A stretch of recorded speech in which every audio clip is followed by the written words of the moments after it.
Kettunen. Tervetuloa vaalisivuilleni toteamaan, kuka minä olen, mitä asioita pidän tärkeänä ja minkä eteen tulen tekemään töitä kunnallispolitiikassa. Haluan erottua muista, sillä toisten jäljittely ei ole mikään ratkaisu.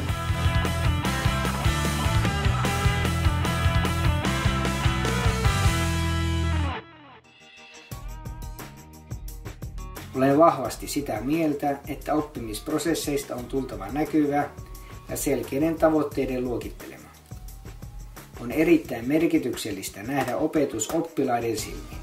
Hyvällä opettajalla on merkitystä.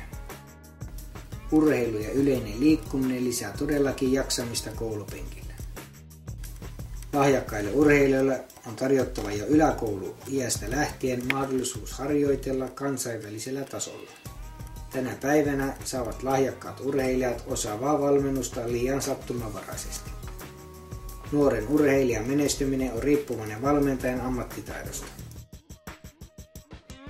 Luovan merkityskauden aikakaudella yrittäjillä tulee olla mahdollisuus turvalliseen riskinottoon. Vain näin voimme löytää riittävästi uusia pieniä puroja, joista yhdessä kasvaa yhteiskuntamme pystyssä pitävä virta. Nykypäivän politiikassa kovasti hyötyä olevasta toiminnallisesta kokemuksesta kansainvälisiltä kentiltä on aikoinaan saatu Pohjoismaiden myyntipäällikkönä toimiessani sekä osittain yritykseni kautta. Koen kuitenkin saaneen johtaa ja toimia johtajana sen perinteisessä merkityksessä sotilaallisissa ympäristöissä sotilasvirkamiehen tehtävissä. Näkisin, että meillä kunnallispolitiikassa johtaminen on opettamista.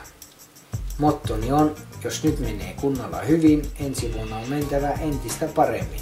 Pyrin tekemään kaiken mahdollisen, jotta kehittyvästä Torniosta tulisi paras paikka, missä asua ja elää. Koulutuksen kehittäjänä minulla on oivat mahdollisuudet vaikuttaa alueemme koulutustarjonnan sisältöön ja toteuttamiseen.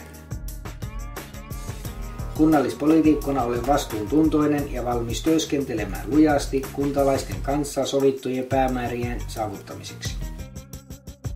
Politiikassa, kuten myös kaikessa muussa elämisessä, on todettava se viisaus, että vain osallistumalla voidaan vaikuttaa.